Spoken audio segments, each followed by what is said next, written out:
আজকে আপনাদের সামনে রাসূল করিম সাল্লাল্লাহু আলাইহি ওয়াসাল্লামের একটি হাদিস থেকে আলোচনা শোনাবো আপনাদেরকে ইনশাআল্লাহ। আসুন আমরা সেই হাদিসটা আগে আপনাদের সামনে তিলাওয়াত করি, এরপরে আমরা বিস্তারিত আলোচনা শুনবো ইনশাআল্লাহ। ওয়ান সালিম ইবনে আব্দুল্লাহ আন আবি قال قال رسول الله صلى الله عليه وسلم ثلاثة لا ينظر الله عز وجل إليهم يوم القيامة العق لوالديه والمرأة المترجلة والديوث وثلاثة لا يدخلون الجنة العق لوالديه والمدمن على الخمر والمنان بما أعطى رواه النسائي। বন্ধুগণ, হাদিসটি সুনানে আন-নাসাইর ভেতরে এসেছে। হাদিস নাম্বার হলো 2562 নাম্বার হাদিস। এই হাদিসে নবী করিম সাল্লাল্লাহু আলাইহি ওয়াসাল্লাম তিন শ্রেণীর ব্যক্তির ব্যাপারে বলেছেন, যাদের সঙ্গে কিয়ামতের দিন আল্লাহ তাআলা যাদের দিকে তিনি দৃষ্টিপাত করবেন না, তাদের দিকে তিনি তাকাবেনই না। এবং এমন তিন শ্রেণীর সম্পর্কে রাসূল করিম সাল্লাল্লাহু আলাইহি ওয়াসাল্লাম আলোচনা করেছেন, যাদেরকে আল্লাহ তাআলা জান্নাতে প্রবেশ করাবেনই না। তাহলে তিন শ্রেণীর মানুষ, তারা কিয়ামতের দিন আল্লাহর দৃষ্টি থেকে, তারা আল্লাহর রহমতের নজর থেকে বঞ্চিত হবে। পাশাপাশি তিন শ্রেণীর মানুষকে আল্লাহ তাআলা জান্নাতেই প্রবেশ করাবেন না। সুতরাং প্রিয় বন্ধুগণ, আলোচনার যে বিষয়বস্তু তার থেকে এতটুকু অবগত হওয়া যায় যে তিন শ্রেণী জান্নাতেই যাবে না এবং যেই তিন শ্রেণীর দিকে কিয়ামতের দিন আল্লাহ পাক দৃষ্টিপাত করবেন না, এই লোকগুলোর জন্য কিয়ামতের ময়দান হবে সংকীর্ণ এবং তারা হবে হতাশাগ্রস্ত, বিপদগ্রস্ত। প্রিয় বন্ধুগণ, আসুন আমরা সে আলোচনার দিকে প্রবেশ করি। রাসূলুল্লাহ কি বললেন? হাদিসটি বর্ণনা করেছেন হযরত সালেম ইবনে আব্দুল্লাহ রাদিয়াল্লাহু তাআলা আনহু। তিনি তার পিতা আব্দুল্লাহ ইবনে সালাম রাদিয়াল্লাহু তাআলা আনহু থেকে হাদিস বর্ণনা করছেন। হযরত আব্দুল্লাহ ইবনে সালাম বলছেন, قال رسول الله صلى الله عليه وسلم, রাসূল করিম সাল্লাল্লাহু আলাইহি ওয়াসাল্লাম ইরশাদ করেছেন, সালাসাতুল লা ইয়ানজুরুল্লাহ আযজা ওয়া জাল্লা ইলাইহিম ইয়াউমাল কিয়ামাহ। নবীজি বলেছেন, কিয়ামতের দিন মহান আল্লাহ রাব্বুল আলামিন তিন ব্যক্তির দিকে তিনি দৃষ্টিপাত করবেন না, তাদের দিকে তিনি তাকাবেন না। আমার বন্ধুগণ, কন্ত দেখি কিয়ামতের ময়দানটা বান্দার জন্য একেবারে আনন্দের বিষয় না দুঃখের বিষয়। সারা জীবনের হিসাব নিকাশ যেখানে হবে, আর সেই দিন যদি আল্লাহ যদি কারোর দিকে যদি দৃষ্টিপাত না করেন, দৃষ্টিপাত করবেন না মানে এই নয় যে তারে আল্লাহ তাআলা দেখছেন না, না। বিষয়টা হলো এমন, যেমন অনেক ক্ষেত্রে বাপের ছেলে আছে 3টা 5টা, কোনো একজন ছেলে অন্যায় অপরাধ করছে, সব ছেলেরাই বাপের চোখের সামনে আছে, কিন্তু একজনের দিকে বাপ তাকায় না, হয় না এরকম? অথবা কোন এক মজলিসে আপনি আছেন, সেই মজলিসে এমন একজন ব্যক্তি আছে যাকে আপনি মোটেও দেখতে পারেন না, তার আচরণে আপনি তার প্রতি ক্ষুব্ধ। সেই লোক আপনার পাশে বসে আছে, কিন্তু আপনি তার দিকে তাকান না, দৃষ্টিপাত করেন না। তার মানে এই লোকটা আপনার থেকে উপেক্ষিত, আপনি তার প্রতি ভ্রুক্ষেপে নাই, তাকে নিয়ে আপনি চিন্তাই করেন না, এই লোকের চেহারার দিকে তাকাতেই আপনার মনে চায় না। কিয়ামতের দিন যখন সব মানুষগুলো আল্লাহর সামনে দাঁড়াবে, এরকম তিন শ্রেণীর মানুষের দিকে আল্লাহ তাআলা তাকাবেনই না। অর্থাৎ তারা হলো বঞ্চিত, তারা হলো অপদার্থ, তারা এমন এমন কর্মকাণ্ড করছে যার কারণে আল্লাহ পাক তাদের উপর অসন্তুষ্ট হয়েছেন। আজ কিয়ামতের ময়দানে তিনি তাদের দিকে দৃষ্টিপাত করলেন না, আল্লাহ রহমতের দৃষ্টি দিয়ে তাকালেন না। আল্লাহ যদি কারোর দিকে যদি রহমতের দৃষ্টি না দেন, তার জীবন শেষ হয়ে যাবে। আমার বন্ধুগণ, এজন্য রাসূল করিম সাল্লাল্লাহু আলাইহি ওয়াসাল্লাম এই কিয়ামত দিবসের হিসাব নিকাশের দিনটাকে রাসূলুল্লাহ খুব ভয় করতেন। আচ্ছা কন্ত, নবীর জীবনে কোনো হিসাব নিকাশ আছে? নবীর কোনো অন্যায় অপরাধ আছে? নবীরা হলেন নিষ্পাপ, মাসুম, নবীদের জীবনে কোনো গুনাহই নাই। সুবহানাল্লাহ কোন? অথচ আমার বন্ধুগণ, যে নবীর জীবনে কোনো অন্যায় নাই, অপরাধ নাই, সকল নবীদের ভিতরে যিনি শ্রেষ্ঠ নবী তিনি হলেন মুহাম্মদুর রাসূলুল্লাহ সাল্লাল্লাহু আলাইহি ওয়াসাল্লাম। এই কিয়ামত দিবসকে রাসূলুল্লাহ এত বেশি ভয় করতেন, যার ফলে তিনি আল্লাহর দরবারে দোয়া করতেন, আল্লাহুম্মা হাসিবনি হিসাবান ইয়াসীরা, হে আল্লাহ তুমি আমার হিসাবটারে সহজ করে দাও। অথচ আল্লাহ তার রাসূলের সঙ্গে ওয়াদা করেছেন নবীর জীবনের কোনো হিসাবই নেওয়া হবে না, বরং আল্লাহ পাকের নিজ আরশে আজিমের পাশেই তার নবীর জন্য স্পেশাল আসনের ব্যবস্থা থাকবে। সুবহানাল্লাহ। সেই নবী আল্লাহর দরবারে কান দেওয়ার কয়, আল্লাহুম্মা হাসিবনি হিসাবান ইয়াসীরা, আল্লাহ তুমি আমার হিসাবটা সহজ করে দাও। তার মানে বোঝা যায় কিয়ামত দিবসের হিসাবটা আসলে মোটেও সহজ নয়, এটা বান্দার জন্য হবে অত্যন্ত কঠিন। জীবনের সমস্ত কৃতকর্মের হিসাব আল্লাহর সামনে সেই দিন আমাদের প্রত্যেককে দিতে হবে। আর সেই দিন যখন সব মানুষ আল্লাহর সামনে দাঁড়াবে, আল্লাহ তাআলা তিন শ্রেণীর মানুষের দিকে দৃষ্টি দেবেন না, যাদেরকে তিনি পছন্দই করেন না, এদের দিকে তাকানোটাকে তিনি মোটেও পছন্দ করেন না। এরা উপেক্ষিত হয়েছে, এরা নিকৃষ্ট, এরা অপদার্থ, এদের দিকে আল্লাহ তাআলা কর্ণপাত করলেন না, তার মানে এরা বঞ্চিত হয়ে গেল। নাউযু বিল্লাহি মিন যালিক। সেই তিন শ্রেণীর লোক কারা? রাসূল করিম সাল্লাল্লাহু আলাইহি ওয়াসাল্লাম বলছেন, আল আক্কু লিওয়ালিদাই, ওই তিন শ্রেণীর প্রথম শ্রেণী হলো তারা যারা তাদের পিতামাতার সঙ্গে নাফরমানি করেছে, মা বাবার সঙ্গে যারা খারাপ ব্যবহার করেছে, কিয়ামতের দিন আল্লাহ রাব্বুল আলামিনের রহমতের দৃষ্টি থেকে তারা বঞ্চিত হয়ে যাবে। তার মানে কিয়ামতের দিন যদি আল্লাহ পাকের রহমতের দৃষ্টিতে যদি থাকতে চান, আব্বা আম্মার খেদমতের বিকল্প নাই, মা বাবা বেঁচে আছেন, ঘরেতে আপনার জান্নাত আছে। রাসূল করিম সাল্লাল্লাহু আলাইহি ওয়াসাল্লাম বলছেন, হুমা জান্নাতুকা ওয়া নারুকা, মা তোমার জন্য জান্নাত, মা তোমার জাহান্নাম। অন্য হাদিসে রাসূল করিম সাল্লাল্লাহু আলাইহি ওয়াসাল্লাম বলছেন, রাগিমা আনফুহু রাগিমা আনফুহু রাগিমা আনফুহু, তিনবার নবীজি বললেন ওই ব্যক্তি ধ্বংস, ওই ব্যক্তি ধ্বংস, ওই ব্যক্তি ধ্বংস। সাহাবায়ে কেরাম প্রশ্ন করলেন, কিলা মান ইয়া রাসূলুল্লাহ, হে আল্লাহর রাসূল কাকে আপনি ধ্বংসপ্রাপ্ত বললেন? নবীজি বললেন, ক্বালা মান আদরাকা ওয়ালিদাইহি ইনদাকাল কিবারা আহাদুহুমা আও কিলাহুমা সুম্মা লাম ইয়াদখুলিল জান্নাহ। নবীজি বললেন, আমি ওই ব্যক্তিকে তিনবার ধ্বংস বলেছি যার ঘরের ভিতরে তার বৃদ্ধ পিতামাতা দুইজন অথবা দুইজনের কোনো একজন বেঁচে আছে, সেই তার মা বাবার খেদমত করে জান্নাত অর্জন করতে পারেনি। নবীজি বলেন সেই ব্যক্তি ধ্বংস হয়ে গিয়েছে। তার মানে জান্নাত খোঁজার জন্য আপনি যান পীরের দরবারে, হ্যাঁ, পীরেরে কত ভালোবাসে, পীরের জন্য গরু নিয়ে যায়, ছাগল নিয়ে যায়, ফল নিয়ে যায়, হাদিয়া তওবা নিয়ে যায়। অথচ সবচাইতে শ্রেষ্ঠ পীর ঘরের ভিতরে আব্বা আম্মা পড়ে আছে। এই আব্বা আম্মার খেদমত করলে আপনি শ্রেষ্ঠ মুরিদ হয়ে যাবেন, আর শ্রেষ্ঠ পীর আপনার আব্বা আম্মা। কারণ আল্লাহর পরে আল্লাহ পাক মা বাবার স্থান দিয়েছেন। আল্লাহু আকবার। নবীজি যখন মেরাজে গেলেন, মেরাজ থেকে আসার সময় আল্লাহ পাক তার নবীকে 14টা কর্মসূচি দিয়েছেন। তার ভেতরে প্রথম কর্মসূচি হলো ওয়াকাযা রাব্বুকা আল্লা তা'বুদু ইল্লা ইয়্যাহু ওয়া বিল ওয়ালিদাইনি ইহসানা।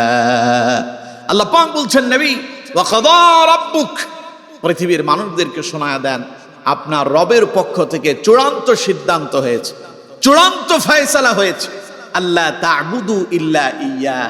এক নম্বর কর্মসূচি হলো পৃথিবীর সমস্ত মানুষ একজনের গোলামি করবে, একজনের দাসত্ব করবে, একজনের ইবাদত করবে। চিল্লায় কণ্ঠ, তিনি কে? আল্লাহ তা'বুদু ইল্লা ইয়্যাহ, আল্লাহ ছাড়া আর কারো গোলামি চলবে। এরপরে আল্লাহ পাক বলছেন ওয়া বিল ওয়ালিদাইনি ইহসানা, আমি আল্লাহর পরে দ্বিতীয় কর্মসূচি হলো তারা তাদের মা বাবার সঙ্গে ভালো আচরণ করবে। সুবহানাল্লাহ।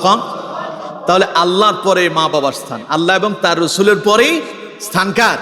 মা বাবার। তাইলে এবার কন্ত দেখি, পীর বড় না মা বাবা বড়? চিন্তা করেন। আল্লাহু আকবার। আমরা খালি পীরের দরবারে দৌড়ালাম, অথচ ঘরের ভেতরে শ্রেষ্ঠ পীর বসে আছে। রাসূল করিম সাল্লাল্লাহু আলাইহি ওয়াসাল্লাম বলছেন, রিদার রাব্বি ফি রিদাল ওয়ালিদাইন ওয়া সাখাতার রাব্বি ফি সাখাতিল ওয়ালিদাইন। নবীজি বলেন, যার প্রতি তার আব্বা আম্মা খুশি হয়ে যায়, মা বাবা খুশি হয়ে যায়, তার প্রতি আল্লাহও খুশি হয়ে যান। ওয়া সাখাতার রাব্বি ফি সাখাতিল ওয়ালিদাইন, যার প্রতি তার আব্বা আম্মা অসন্তুষ্ট, মা বাবা অসন্তুষ্ট হয়ে যায়, তার প্রতি আল্লাহও অসন্তুষ্ট হয়ে যায়। তাহলে এবার কোন তো দেখি আব্বা আম্মার মর্যাদা কম না বেশি? আরো জোরে বলতে হবে, কম না বেশি? এই মা বাবা আপনার জন্য কি করে নাই? মায়ের গর্ভে এসেছিলেন, 10 মাস পর্যন্ত মায়ের গর্ভে থেকে মাকে কত কষ্ট দিয়েছি আমরা সকলেই। মা ঘুমাতে পারেন নাই, ভালোভাবে খেতে পারেন নাই। মা ঘুমিয়ে পড়েছিলেন যখন গভীর রাতে, প্রচন্ড শীতের রাতে মা কম্বল মুড়ি দিয়ে ঘুমিয়ে আছেন। গভীর রাতে আমি আর আপনি মায়ের পেটের ভেতরে একটা লাথি মেরে দিলাম, মুহূর্তের ভেতরে মায়ের ঘুম ভেঙে গেল। মা উঠে বসে গেলেন। মার হাঁটতে পারেন না, চলতে পারেন না। সারাটি রাত মা ঘরের ভেতরে পায়চারি করতে করতে সময় চলে গেল। মায়ের আমরা দুনিয়ায় আসার আগেই মায়ের গর্ভে থেকে কতটা কষ্ট দিয়েছি। দুনিয়া আসার সময় মাকে চাইতে বেশি কষ্ট আমরা দিয়েছি। মাকে যখন নির্দিষ্ট একটা কক্ষের ভেতরে নিয়ে যাওয়া হলো, যেখানে মায়ের প্রসব হবে, সন্তান ডেলিভারি করবে মা, প্রসব বেদনা শুরু হয়ে গেল। মাকে একটা আলাদা স্পেশাল রুমের ভেতরে নিয়ে যাওয়া হয়।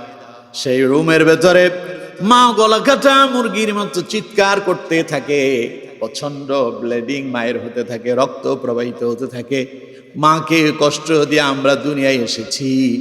এজন্য আল্লাহ পাক বলছেন, ওয়াসাইনাল ইনসানা বিওয়ালিদাইহি হামালাতুহু উম্মুহু কুরহান ওয়া ওয়াদাআতুহু কুরহান ওয়া হামলুহু ওয়া ফিসালুহু 30 শাহরা।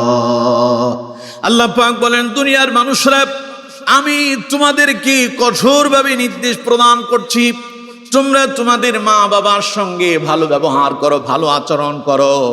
কারণ হামালাতু উম্মুহু কুরহা, মা তোমাকে অত্যন্ত কষ্ট করে গর্ভে ধারণ করেছে। ওয়াদাআতহু কুরহা, এবং অত্যন্ত কষ্ট করে মা তোমাকে ভূমিষ্ঠ করেছে। ওয়া হামলুহু ওয়া ফিসালুহু 30 শাহরা, এরপরে মা তোমাকে আরো 2 বছর পর্যন্ত দুধ পান করালো। মায়ের গর্ভে আসা থেকে এই দুধ ছাড়ানো পর্যন্ত 30টা মাস তুমি মাকে কষ্ট দিয়েছো। সুতরাং আমার বান্দা, তুমি তোমার মা বাবার সঙ্গে ভালো ব্যবহার করো। আল্লাহু আকবার। এই মা বাবা ছাড়া আমরা কেউ পৃথিবীতে আসতে পেরেছি? কত কয় না আসতে পারছি? তো সুতরাং মা বাবার মাধ্যমে আমাদের সূচনা হয়েছে।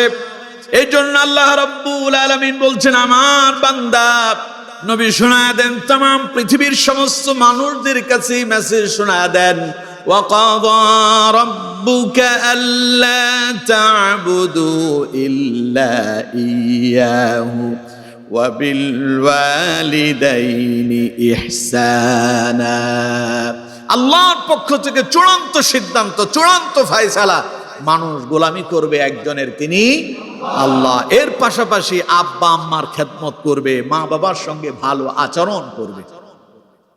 আল্লাহ রাব্বুল আলামিন বলছেন, ইম্মা ইয়াবলুগান্না ইনদাকাল কিবারা আহাদুহুমা আও কিলাহুমা ফালা তাকুল লাহুমা উফফিন ওয়ালা তানহারহুমা وَقُلْ لَهُمَا قَوْلًا كَرِيمًا। আল্লাহ পাক বলছেন, ইম্মা ইয়াবলুগান্না ইনদাকাল কিবার আহাদুহুমা আও কিলাহুমা, তোমাদের আব্বা আম্মা দুইজনের অথবা দুইজনের কোনো একজন যদি বার্ধক্যে উপনীত হয়, বৃদ্ধ হয়ে যায়, বয়স্ক হয়ে যায়, ফালা তাকুল লাহুমা উফফিন ওয়ালা তানহারহুমা, খবরদার সে আব্বা আম্মার সঙ্গে উফ শব্দ যখন উচ্চারণ করো না, মা বাবাকে ধমক দেয়া কথা বলো না। কারণ মানুষের বয়স যখন বেড়ে যায়, মেজাজ খিটখিটে হয়ে যায়। দেখবেন আমার বন্ধুবান, কিছু কিছু বয়স্ক বৃদ্ধ মানুষ আছে, অল্পতেই মেজাজ খারাপ, আছে না নাই? ভালো কথাও মেজাজ খারাপ হয়ে যায়। আমার বন্ধুগণ, মানুষ যখন তার বয়স যখন বেড়ে যায় তত তার মস্তিষ্ক ক্রমান্বয়ে তার নিকট থেকে দূরে সরতে থাকে, ওর জ্ঞানও কমে যায়। ছোট্ট বাচ্চা দেখবেন আপনার সঙ্গে বিভিন্ন জিনিস নিয়ে বায়না করে, রাগ করে, অল্পতেই রাগ হয়ে যায়। আবার যখন সে একটা বয়স উপনীত হয়, এই রাগ আবার তার থেকে চলে যায়। যখন সে বুঝতে শিখে, যখন সে জানতে শিখে, কথা বলতে শিখে, একটা পর্যায়ে আবার সেই সব বুঝতে পারে কোন জিনিসে রাগ করতে হবে, কোনটাতে রাগ করতে হবে না। এই বয়স যখন তার হয়ে যায় তখন তার স্মৃতিশক্তি, মেজাজ শক্তি ঠিক হয়ে যায়, সব জিনিসে আর রাগ করে না। কিন্তু আমার বন্ধুগণ, ওই একই মানুষ যখন আবার বার্ধক্যে উপনীত হয়ে যায় তখন আবার মেজাজটা সে ছোট্ট মানুষের মতো হয়ে যায়, অল্পতে সে রাগ করে ফেলে, ঠিক কিনা? তার মানে বয়স যখন বাড়ে, মানুষ যখন বার্ধক্যে উপনীত হয় তখন সে শিশুর মতো আচরণ করে। শিশুরা যেমন বিভিন্ন জিনিস নিয়ে রাগ করে, সেটা তার জন্য প্রযোজ্য না, এরপরে রাগ করে। এরকম আব্বা আম্মা এরকম বয়স হয়ে গেলে এরকম করে, করাটাই স্বাভাবিক। আপনার ছোট্ট শিশুটা আপনাকে একটা লাথি মারছে, আপনি কি পাল্টা ছেলেটার একটা লাথি মারবেন নাকি? আপনার ছোট্ট বাচ্চা বুঝতে পারে নাই, আপনাকে একটা চড় মেরে দিল। বাচ্চা বুঝতে পারে নাই, আপনাকে একটা ঢিল মারলো, আপনাকে আঘাত করলো, আপনি পাল্টা আঘাত করবেন না, কারণ আপনি জানেন এটা ছোট মানুষ, সে বুঝতে পারে নাই, না বুঝে এই কাম করছে। ছেলে আপনার আব্বার জায়গায় ডাব্বা বলে ফেললো, আপনি কি অসন্তুষ্ট হয়েছেন নাকি? আপনি বুঝতে পারতেছেন বাচ্চারা এখনো মুখ ফুটে নাই। ঠিক তেমনি ভাবে ওই ছোট্টবেলায় আপনি যেমন আব্বাকে একটা লাথি মারলেন, আব্বা আপনার আরেকটা লাথি মারে নাই। মাকে আপনি লাথি মেরেছেন, মা পাল্টা আপনার আরেকটা লাথি মারে নাই। আব্বা আম্মার সঙ্গে আপনি রাগ করেছেন, আপনার রাগ করার পরে আব্বা আম্মা আপনার উপরে রাগ হয়ে যায় নাই। এইরকম আপনার আব্বাও একদিন বৃদ্ধ হয়ে ছোট্ট শিশুর মতো আচরণ করবে। আল্লাহ পাক বলছেন, যখন তারা ইম্মা ইয়াবলুগান্না ইনদাকাল কিবারা আহাদুহুমা আও কিলাহুমা, তোমাদের আব্বা আম্মা দুইজন অথবা দুইজনের কোনো একজন যদি বার্ধক্যে উপনীত হয়ে যায়, ফালা তাকুল্লাহুমা উফফিউ, খবরদার তাদের কোনো আচরণে তোমরা তাদের সামনে উফ শব্দটুকুন উচ্চারণ করো না। ওয়ালা তানহারহুমা, ওদেরকে গালি দিও না, ওদেরকে ধমক দিয়ে কথা বলো না, ওদের সঙ্গে মন্দ আচরণ করো না। তাহলে কেমন আচরণ করবেন, কেমনে কথা বলবেন? আল্লাহ রাব্বুল আলামিন শিখায় দিলেন, ওয়াকুল লাহুমা কাওলান কারীমা, অত্যন্ত মাধুর্যতার সাথে, ভদ্রতার সাথে, নম্রতার সাথে তোমরা তোমাদের মা বাবার সঙ্গে কথা বলো। পড়েন সুবহানাল্লাহ।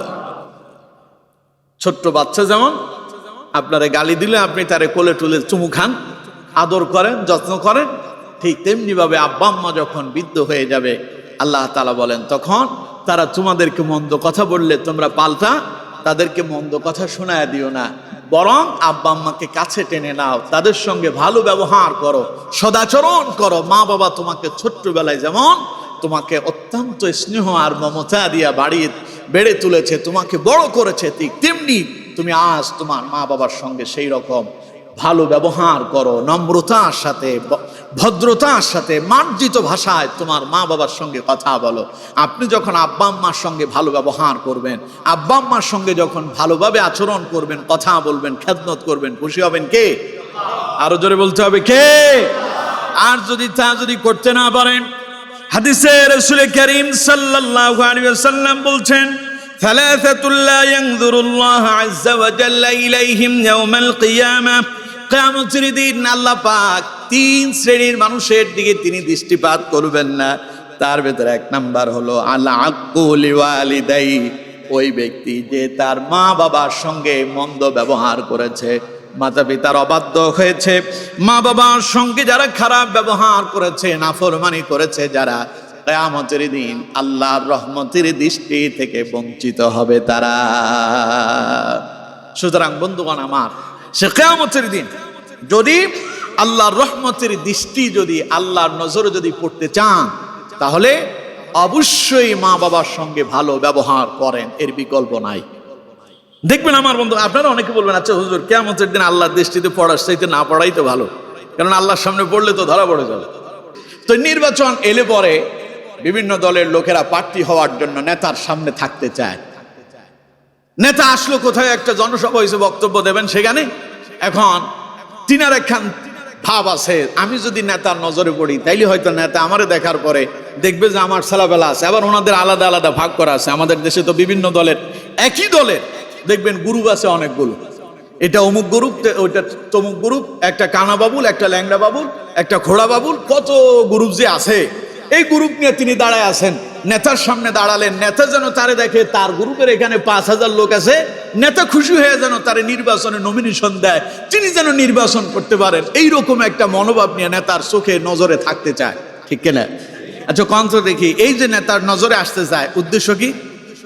সেই যেন নেতার চোখে পড়ে, নেতা যেন তারে দেখে, আর নেতা যেন তারে দেখার পরে তার প্রতি যেন সহানুভূতি জাগে।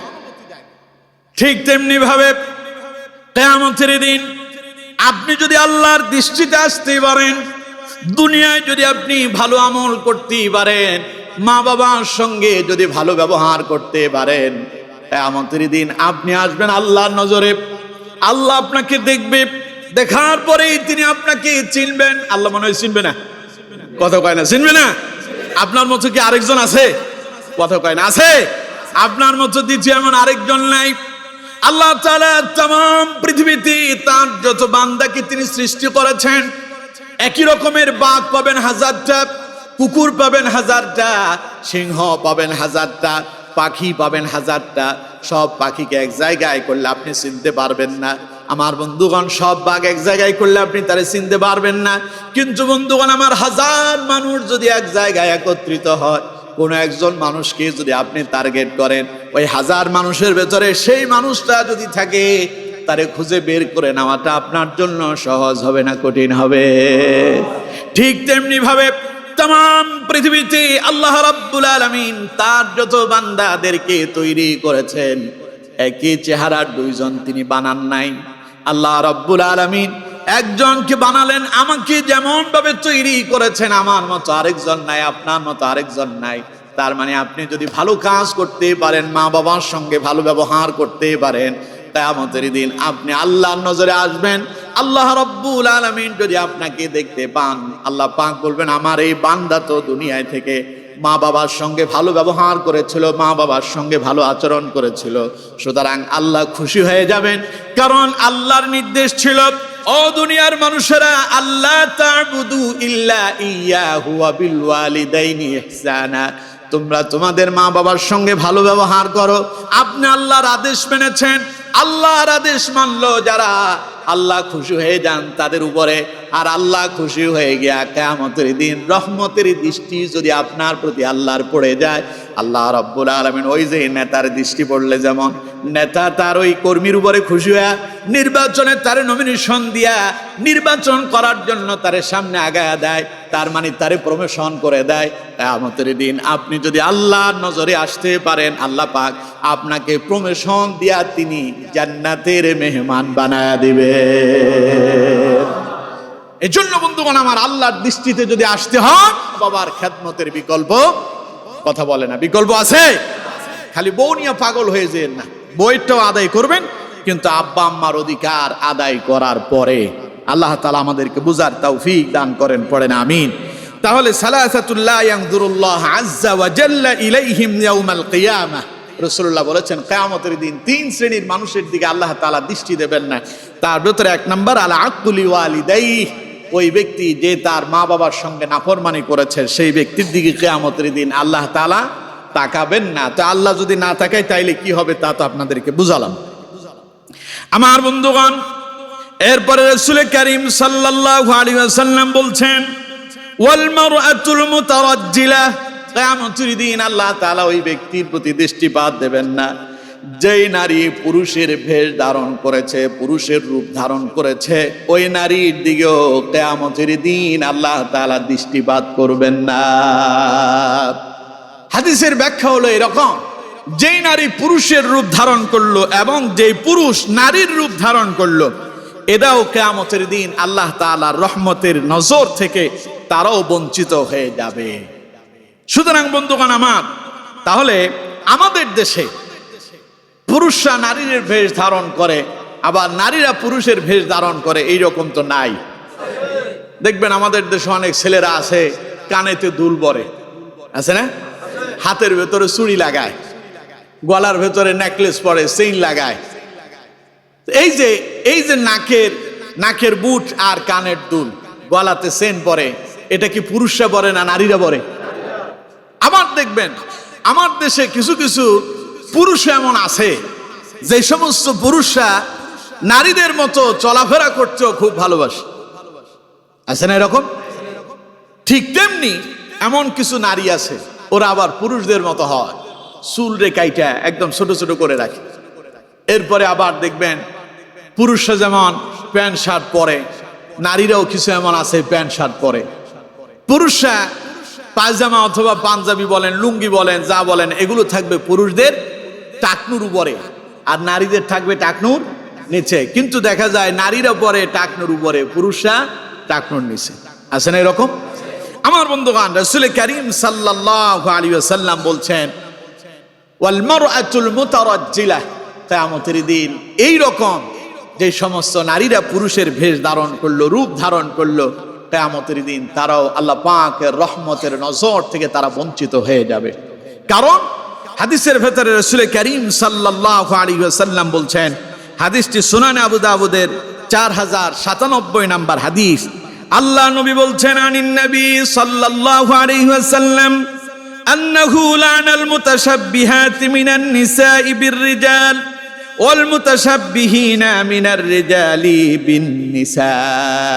নবীজি বলেন, যেই পুরুষ নারীর বেশ ধারণ করলো আর যেই নারী পুরুষের বেশ ধারণ করলো, উভয়ের উপরে আল্লাহর লানত আর আল্লাহর অভিশাপ। বলেন নাউযুবিল্লাহ। লানত বুঝেন তো? মানুষ যখন ঝগড়া করে, দেখবেন নারীরা বেশি এটা করে। নারীরা যখন ঝগড়া বাঁধে তখন একজন আরেকজনের বলে, তোর উপরে আল্লাহ ঠাড়া পড়ুক, তোর উপরে আল্লাহর গজব পড়ুক, তোর উপরে আল্লাহ লানত পড়ুক, বলে না? তো কার লানত খুঁজে গন্ত? তোর উপরে ঠাড়া পড়ুক এটা কয় না, তোর উপরে আল্লাহর গজব পড়ুক, তোর উপরে আল্লাহর লানত পড়ুক, তোর উপরে আল্লাহর অভিশাপ পড়ুক। তার মানে আল্লাহর অভিশাপ এটা সাধারণ কোনো বিষয় না। অভিশাপ মানে আল্লাহ তাআলার ক্ষিপ্ত নজর তোর উপরে পড়ুক, আল্লাহ যেন তোর উপরে অসন্তুষ্ট হয়। আর আল্লাহ যদি তোর উপরে অসন্তুষ্ট হয়ে যায়, তোর জন্য বিপদ আছে। তো এই জন্য যখন পারে না, ঝগড়ায় যখন আগাইতে পারে না, তখন কয় তোর উপর লানত পড়ুক, গজব পড়ুক, ঠাড়া পড়ুক। তার মানে আল্লাহ যদি কারোর যদি ঠাড়া দেয়, ওইটা বাঁচার কোনো উপায় আছে? আল্লাহ যদি কারোর লানত দেয়, তার জীবনে আর কোনো পথ আছে? রাসূল করিম সাল্লাল্লাহু আলাইহি ওয়াসাল্লাম বলছেন, লানাল মুতাশাব্বিহাতি মিনান নিসাই বিররিজাল, যেই নারী পুরুষের ভেষ ধারণ করে সেই নারীর উপরে আল্লাহর অভিশাপ। ওয়াল মুতাশাব্বিহিনা মিনার রিজাল বিন নিসা, আর যেই পুরুষ নারীদের ভেষ ধারণ করে তার উপরে আল্লাহর লানত। তার মানে এই নারী এবং এই পুরুষ, যেই পুরুষ নারীর রূপ ধারণ করলো আর যেই নারী পুরুষের রূপ ধারণ করলো, এই দুইজনের উপরে আল্লাহর লানত। যেই কোনো মুহূর্তে এদের উপরে গজব আসতে পারে। আর এদের উপরে যখন গজব আসবে, আশেপাশে যদি কেউ যদি তাদের সাথে থাকে, সঙ্গী সাথীরাও বিপদে পড়ার সম্ভাবনা আছে। গাড়ি একখানে অ্যাক্সিডেন্ট করছে, গাড়িতে যাত্রী সবাই আল্লাহওয়ালা, কিন্তু একজন আছে খারাপ, তার উপরে আল্লাহর দৃষ্টি পড়ছে, আল্লাহর লানত পড়ছে, আল্লাহ ওরে বিপদে ফেলবে। এখন গাড়িতে যা আছে সবাই কিন্তু ওই বিপদের সম্মুখীন হবে। কিন্তু আল্লাহ তাআলা চাইলে সেখান থেকে যারে তিনি হেফাজত করতে চান, তিনি তারে হেফাজত করবেন। এজন্য রাসূল করিম সাল্লাল্লাহু আলাইহি ওয়াসাল্লাম বলছেন, সমাজে যখন অপকর্ম হয়, মন্দ কাজ হয়, এই অপকর্ম আর মন্দ কাজ যারা করে তারা যেমন অপরাধী, সেই মন্দ কাজ যারা সহ্য করে তারাও সমান অপরাধী। কারণ আপনি যে মন্দ কাজের প্রতিবাদ করলেন না, বিপদ যখন আসবে তখন আপনার উপরে আসবে, তার উপরে আসবে। বিশাল লম্বা এক হাদিস আছে, রাসূল করিম সাল্লাল্লাহু আলাইহি ওয়াসাল্লাম বলছেন, বনি ইসরাইল একজন বুজুর্গ ব্যক্তি ছিল, যেই লোকটা আল্লাহর ইবাদত করত, এত বেশি ইবাদত করত, চোখের পলক পড়তে যতটুকু না সময় লাগে, এই স্বল্প সময়ও সে আল্লাহর ইবাদত থেকে বিরত থাকতো না। আল্লাহ রাব্বুল আলামিন তার ফেরেশতা জিবরাইলকে প্রেরণ করলেন, যাও জিবরাইল, অমুক শহরের অমুক গ্রামটারে তুমি ভেঙে চুরে চূর্ণ বিচ্ছিন্ন করে দাও। হযরত জিবরাইল এলেন, ফেরেশতারা উপস্থিত হয়ে গেল গ্রামটারে ধ্বংস করে দেওয়ার জন্য। সেখানে এসে ফেরেশতারা দেখতে পেল আল্লাহর এক বান্দা মসজিদের এক কোণে বসে বসে জিকির করতেছে, তাসবিহ পড়তেছে, আল্লাহর ইবাদত করতেছে। এই দৃশ্য দেখে ফেরেশতারা আবার আল্লাহর দরবারে ফিরে গেল। আল্লাহর কাছে গিয়া বলতেছে, আল্লাহ তুমি যে আমাদেরকে প্রেরণ করছো অমুক গ্রামটারে ধ্বংস করে দেওয়ার জন্য, সেই গ্রামে ওই রকম একখান মসজিদ আছে। আমি উদাহরণ দেওয়ার জন্য বলতেছি আর কি। ওই গ্রামে একটা মসজিদ আছে, রাজাপুর বাজার কেন্দ্রীয় মসজিদ। আমরা সেই এলাকা ধ্বংস করতে গেলাম, গিয়ে দেখে মসজিদের কোণে তোমার একজন বান্দা জিকির করতেছে, তোমার ইবাদত করতেছে। আমরা লক্ষ্য করেছি চোখের ফলক পড়তে, চোখের ওই আপনার পাপড়িটা পড়তে যতটুকুন না সময় লাগে, এতটুকুন সময়ও সে আপনার ইবাদত থেকে বিরত থাকে না। তার মানে কন্টিনিউ পুরোটো সময় সে আপনার ইবাদত করতেছে। আল্লাহ আপনি যে আমাদেরকে প্রেরণ করলেন সেই গ্রামটা ধ্বংস করতে, তাইলে কেমনে আমরা ধ্বংস করি? আল্লাহ পাক বললেন, আমার ফেরেশতারা যাও, তাকে সুদ্ধা গোটা গ্রামটারে তুমি উল্টায়া দাও। ফেরেশতারা জিজ্ঞাসা করলো, আল্লাহ ঘটনা কি, এর কারণ কি? সেই তো আপনার গোলামি করতেছে। আল্লাহ রাব্বুল আলামিন বললেন, আমার ফেরেশতারা, এই ব্যক্তি কোনোদিন দিনের কথা বলতে গিয়া তার চেহারা মলিন হয় নাই, কেউ তার নিয়ে মন্দ কথা বলে নাই, শুধু নিজেই বাঁচতে চেয়েছে। মানুষরা বিপদগ্রস্ত হচ্ছে, ওরা আল্লাহর ইবাদত করতেছে না, আল্লাহর গোলামি করতেছে না, মানুষ হালাল হারামের ধার ধারে না, সে তাদের কাছে হালাল এবং হারাম সম্পর্কে কোনো আলোচনা করে নাই, মানুষদেরকে সতর্ক করে নাই, শুধু নিজেই বাঁচতে চেয়েছে। সুতরাং শুধু নিজে বাঁচার জন্য যে চেষ্টা করলো, এই জন্য তারে একাকী বাঁচতে দেওয়া হবে না। সমাজের সবাই অপকর্ম করতেছে, এই অপকর্মের বিরুদ্ধে সেই কেন দাঁড়ালো না? সুতরাং সেও আমার গোলামি করলেও আসল গোলামি করে নাই। সুতরাং তারে শুদ্ধা জামিনটারে তুমি উল্টায়া দাও। তার মানে বোঝা যায়, যদি অপকর্ম হয়, মন্দ কাজ হয়, অশ্লীল কাজ হয়, সেখানে আপনাকে আমাকে আমাদের প্রত্যেকের জায়গা থেকে প্রতিবাদ করতে হবে। যার যার অবস্থান থেকে যেই যতটুকুন পারেন দাওয়াতি কাজ করে যেতে হবে। যদি তা না করেন, আপনি যদি বলেন অমুকে খারাপ কাজ করতেছে, করুক, আমার কি আসে যায়? আল্লাহ পাক বলেন, এই কাজ করার কারণে কিয়ামতের দিন তুমি আল্লাহর দরবারে পাকড়াও হয়ে যাবে। কথা কি বুঝতেছেন আমার? সুতরাং বন্ধুগণ আমার, রাসূল করিম সাল্লাল্লাহু আলাইহি ওয়াসাল্লাম বলছেন, যেই নারী পুরুষের রূপ ধারণ করবে আর যেই পুরুষ নারীর রূপ ধারণ করবে, তাদের উপরে আল্লাহর অভিশাপ। ওই ব্যক্তির উপরে যখন অভিশাপ আসবে, আপনি যদি তার সঙ্গ সাথী হন, আপনি যদি তার পাশে থাকেন, তাহলে পরে সেই বিপদে পড়ার সম্ভাবনা আপনারও আছে না নাই? ফেরাউনের কথা বলি। ফেরাউন যখন মূসা আলাইহিস সালামের পেছনে লাগলো, হযরত মূসা আলাইহিস সালাম তার অনুসারী নিয়ে তিনি যখন ওই সমুদ্র পাড়ি দিলেন, হযরত মূসা আলাইহিস সালাম ছিলেন আল্লাহর পয়গম্বর, আর মূসার সঙ্গে যারা ছিলেন তারা মূসা আলাইহিস সালামের অনুসারী ছিল, তারাও আল্লাহর প্রতি বিশ্বাস করেছে। হযরত মূসা আলাইহিস সালাম শুধু একাই সমুদ্র পাড়ি দেন নাই, তার সঙ্গে যারা ছিল ভালো লোকের সঙ্গে থাকার কারণে তারাও হযরত মূসার সঙ্গে সমুদ্র পাড়ি দিতে পেরেছিলেন, ঠিক কি না? আর অন্যদিকে ফেরাউন মূসা আলাইহিস সালামকে হত্যা করার জন্য, বনি ইসরাইলকে হত্যা করার জন্য পেছনে লেগেছিল। হযরত মূসা আর তার অনুসারীরা সামনে এগিয়ে গেল, সমুদ্র পাড়ি দিল, পেছনে ফেরাউন এলো, তার সৈন্যবাহিনী এলো। ফেরাউন কি একা মরছে না, তার সৈন্য সেনারাও মরছে? সৈন্য সেনারা মরে নাই। আমার বন্ধুগণ, এই জন্য আল্লাহ তাআলা বলছেন, তাআওয়ানু আলাল বিররি ওয়াত তাকওয়া ওয়া লা তাআওয়ানু আলাল ইসমি ওয়াল উদওয়ান। আল্লাহু আকবার। আল্লাহ তাআলা বলছেন, তাআওয়ানু আলাল বিররি ওয়াত তাকওয়া, তোমরা তাকওয়াময় কাজ, ভালো কাজে সকলে একজন আরেকজনকে পরস্পর সহযোগিতা করো। ওয়া লা তাআওয়ানু আলাল ইসমি ওয়াল উদওয়ান, খবরদার মন্দ কাজে একজন আরেকজনের সহযোগী হয়ো না। নিষেধ করছেন কে? সুতরাং আপনি যদি, যারা ওই নারীর রূপ ধারণ করলো যেই পুরুষ, আর যেই পুরুষ যেই নারীর রূপ ধারণ করলো, আপনি যদি তাদের সঙ্গে থাকেন কিন্তু নিজে ওই রূপ ধারণ করেন না, কিন্তু তারে সমর্থন করতেছেন, বিপদ যদি আসে সে একাই বাঁচতে পারবে না, কারণ রাসূল বললেন তার উপরে আল্লাহর অভিশাপ। সুতরাং ওই অভিশাপ প্রাপ্ত ব্যক্তির সঙ্গে যদি আপনি থাকেন, আল্লাহর গজব এলে পরে আপনিও সেই গজবের সম্মুখীন হতে পারেন, ঠিক কিনা? এই জন্য এদের সাথে আমাদের কারো সম্পর্ক থাকা যাবে? কথা বলেন, থাকা যাবে? সুতরাং রাসূল করিম সাল্লাল্লাহু আলাইহি ওয়াসাল্লাম বলছেন ওয়াল মুতারাজ্জিলা ওয়াল মারআতুল মুতারাজ্জিলা, কিয়ামতের দিন আল্লাহ যে তিন শ্রেণীর মানুষের দিকে রহমতের দৃষ্টি দিয়ে তাকাবেন না, তার ভেতরে আরেকটা শ্রেণী হলো যেই নারী পুরুষের রূপ ধারণ করে আর যেই পুরুষ নারীদের রূপ ধারণ করে। এজন্য প্রিয় বন্ধুগণ, আমার দেশে তো বিগত সময়ে আপনারা দেখেছিলেন, এই দেশের রাজধানীতে সমান অধিকারের কথা বলে পোশাকের স্বাধীনতা চেয়ে কিছু নারী আর পুরুষ রাস্তায় নামছিল, নেমে স্লোগান দিতেছে তারা পোশাকের স্বাধীনতা চায়। জিজ্ঞাসা করলাম, কোন পোশাকের স্বাধীনতা চাও? নারীর শাড়ি, নারীর সালোয়ার কামিজ, নারীর পোশাক তো আর পুরুষ পরে না, তাহলে তোমার পোশাক যখন কেউ পরে না, তুমি পোশাকের স্বাধীনতা চাইবে কেন? তোমার পোশাকের তো স্বাধীনতা এমনি আছে, ঠিক কিনা? তাহলে তুমি কিসের স্বাধীনতা চাও? আবার কিছু পুরুষ দেখলাম যে রাস্তায় নেমে তারাও পোশাকের স্বাধীনতা চায়, সমান অধিকার চায়। আমি জিজ্ঞাসা করলাম যে ঘটনা কি, এরাও আবার কেন পোশাকের স্বাধীনতা চায়? পুরুষের জন্য পুরুষের আলাদা পোশাক আছে। কোনো পুরুষ পাঞ্জাবি গায়ে দিতে পছন্দ করে, ফতোয়া গায়ে দিতে পছন্দ করে, কেউ বা শার্ট গায়ে দিতে পছন্দ করে, কেউ বা গেঞ্জি পরতে পছন্দ করে, ঠিকই তো আছে। কোনো পুরুষ তো আর নারীর শাড়ি পরে না, কোনো পুরুষ তো আর সালোয়ার কামিজ পরতেছে না, তো ঠিকই আছে, তাইলে পোশাকের স্বাধীনতা কেন?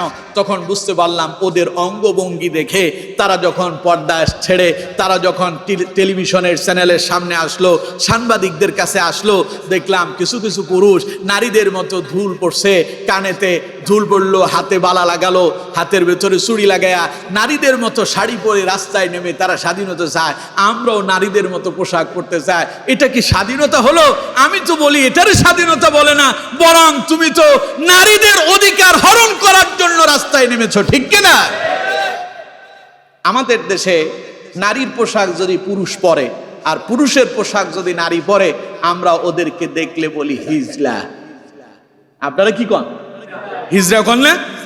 তার মানে যেই পুরুষ নারীর রূপ ধারণ করে আর যেই নারী পুরুষের রূপ ধারণ করে, ওটা পুরুষও না নারীও না, ওটা তৃতীয় লিঙ্গ। তার মানে সে পুরুষের কাতারেও পড়ে না, নারীর কাতারেও। আর যেই পুরুষকে আল্লাহ পুরুষ বানানোর পরে সেই নারীর রূপ ধারণ করতে চায়, যাকে আল্লাহ নারী বানানোর পরে সেই পুরুষের রূপ ধারণ করতে চায়, কিয়ামতের দিন আল্লাহ তার দিকে রহমতের দৃষ্টি দিয়ে তাকাবেন না। এবার একখান কথা বলেন, এই কথাটা শুনলে আপনারা অবাক হবেন। আচ্ছা কোন তো, নারীদের মুখে কি দাড়ি উঠে? পুরুষের মুখে দাড়ি আছে না নাই? আচ্ছা, এই দাড়ি পুরুষের জন্য কি কল্যাণকর না অকল্যাণকর?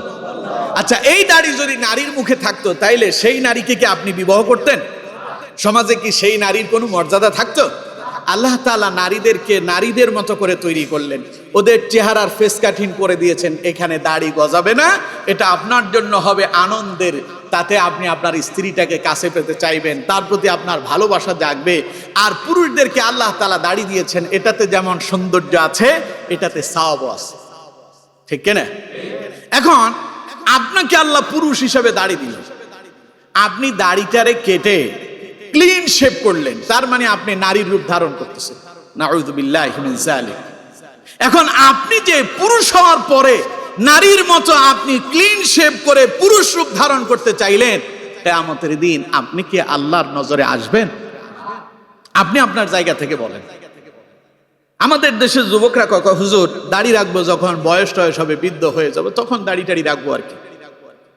এই দেশের যে সমস্ত আলেমরা আছেন, মসজিদের ইমাম সাহেব, মাদ্রাসার শিক্ষক, কোরআন পড়েছেন, ইলমে দ্বীন শিক্ষা করেছেন, দাড়ি আছে মুখে, একজনের বউ আপনি পাবেন না, আপনারা তো ওদের বউ দেখবেনও না।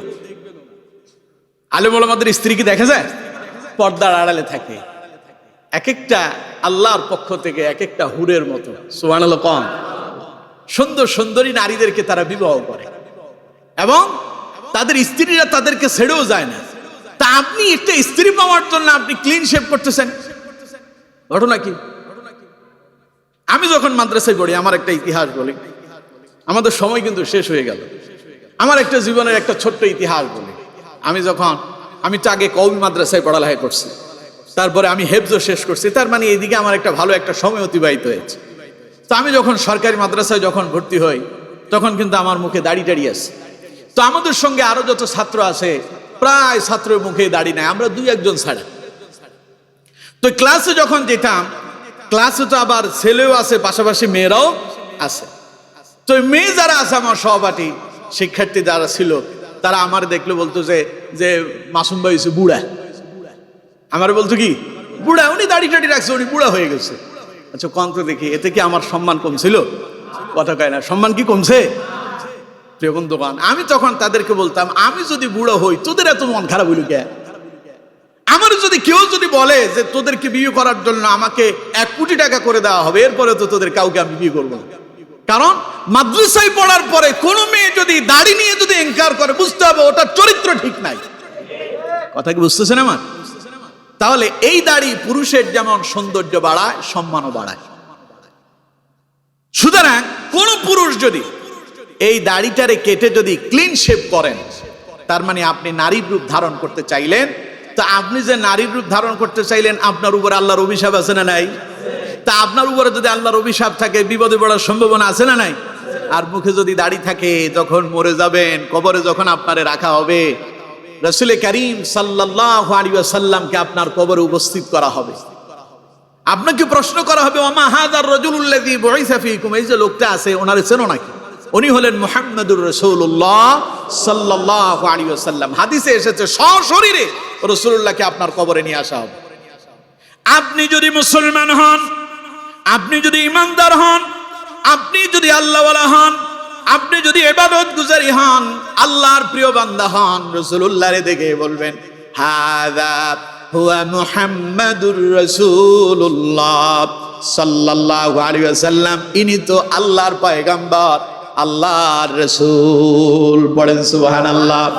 সেই নবীর সামনে যখন আপনি উঠবেন, আপনাকে কবরস্থ করা হলো, নবীর মুখে দাঁড়িয়ে আছে না নাই? এখন আপনি রাসূলুল্লাহকে কবরের ভেতরে দেখতে পেলেন, নবী যে আপনারে দেখলো, আপনার মুখের ভেতরে যদি রাসূলুল্লাহর সুন্নাতটা থাকে, নবী যে আপনারে দেখে খুশি হবেন কি হবেন না? সুতরাং বন্ধুগণ আমার, আল্লাহর ওয়াস্তে বলি আপনাদেরকে, যারা ক্লিন শেভ করতেছেন, নারীর রূপ ধারণ করতে চাচ্ছেন, এই ক্লিন শেভ করে জীবনে আপনার দাড়ি উঠা বন্ধ করতে পারবেন না, কিয়ামত পর্যন্ত চেষ্টা করবেন, বন্ধ হবে না আমার বন্ধুগণ। সুতরাং দাড়িটা রেখে দেন। আল্লাহ আপনারে পুরুষ বানালেন, দাড়ি দিয়ে আপনার সৌন্দর্য বৃদ্ধি করেছেন, আপনি কেন এখান থেকে বিরত থাকবেন? আল্লাহ রাব্বুল আলামিন আপনার মর্যাদাও বাড়ায় দেবেন। দাড়িটা রাখেন, পুরুষের রূপ ধারণ করেন, কিয়ামতের দিন আপনার দিকে আল্লাহ রাব্বুল আলামিন রহমতের দৃষ্টি দিয়া তাকাবেন। আর যদি তা যদি না করেন, তাহলে কিয়ামতের দিন আল্লাহর নজরে আপনি আসবেন না, তার মানে আপনি বিপদগ্রস্ত হয়ে যাবেন। এই গেল কয়টা? 2টা। 3 নাম্বার শুনুন, রাসূল করিম সাল্লাল্লাহু আলাইহি ওয়াসাল্লাম বলছেন ওয়াদাইয়ুস, কিয়ামতের দিন 3 নাম্বার, তৃতীয় শ্রেণী ব্যক্তি হলো তারা যারা দাইয়ুস হবে। ওই দাইয়ুস ব্যক্তিদের দিকে কিয়ামতের দিন আল্লাহ তাআলা রহমতের দৃষ্টি দিয়ে তাকাবেন না। এখন দাইয়ুস কারা? দাইয়ুস হতে পারেন বাবা, দাইয়ুস হতে পারেন বড় ভাই, দাইয়ুস হতে পারেন স্বামী। তার মানে দাইয়ুস হলেন তিনি, তার স্ত্রী অপকর্ম করে, অশ্লীল মন্দ কাজ করে, স্বামী তারে বাধা দেয় না। বোন অপকর্ম করে, মন্দ কাজ করে, অশ্লীল কাজ করে, ভাই তাকে বাধা দেয় না। সন্তান অপকর্ম করে, মন্দ কাজ করে, অশ্লীল কাজ করে, খারাপ কাজ করতেছে, মেয়েটা মন্দ পথে চলে যাচ্ছে, আব্বা তার লাগাম টেনে ধরলো না। এই 3 ব্যক্তি তারা পরিবারের অভিভাবক হয়। এই 3 জনের অধীনস্থ কোনো একজন নারী যদি অশ্লীল মন্দ কাজ করে, আর তিনি যদি তা সহ্য করে নেন, বাধা যদি না দেন, তাহলে কিয়ামতের দিন তিনি দাইয়ুস হিসাবে কিয়ামতের দিন আল্লাহর সামনে দণ্ডায়মান হবেন। আর যিনি দাইয়ুস হিসাবে আল্লাহর সামনে উঠবেন, তার জন্য আল্লাহর জান্নাত হারাম হয়ে যাবে। আর রাসূল করিম সাল্লাল্লাহু আলাইহি ওয়াসাল্লাম বলছেন, আল্লাহ তাআলা তার উপর অসন্তুষ্ট হবে না, তার দিকে তিনি তাকাবেনই না। বুঝতে পারছেন? তাহলে আজকে আর নয়, আজকে যা বললাম তার ভেতরে, হাদিসের ভেতরে 3 শ্রেণীর কথা বলেছি। 3 শ্রেণীর লোক কিয়ামতের দিন উঠবে, আল্লাহ তাদের দিকে তাকাবেন না। সেই 3 শ্রেণী, সালাসাতুল লা ইয়ানজুরুল্লাহু আযজা ওয়া জাল্লা ইলাইহিম ইয়াউমাল কিয়ামা। রাসূল বলছেন কিয়ামতের দিন 3 শ্রেণীর লোকের দিকে আল্লাহ তাকাবেন না। আল আকুলি ওয়ালিদাই, যে পিতামাতার নাফরমানি করলো, ওয়াল মারআতুল মুতারাজ্জিলা, ওই সমস্ত নারী যারা পুরুষের রূপ ধারণ করলো, ওয়াদাইয়ুস, এবং ওই সমস্ত অভিভাবক যারা তাদের অধীনস্থ তাদের সন্তানদের অপকর্ম অশ্লীলতাকে প্রশ্রয় দিয়েছে, তারা কিয়ামতের দিন আল্লাহর রহমতের দৃষ্টি থেকে তারা মাহরুম হয়ে যাবে।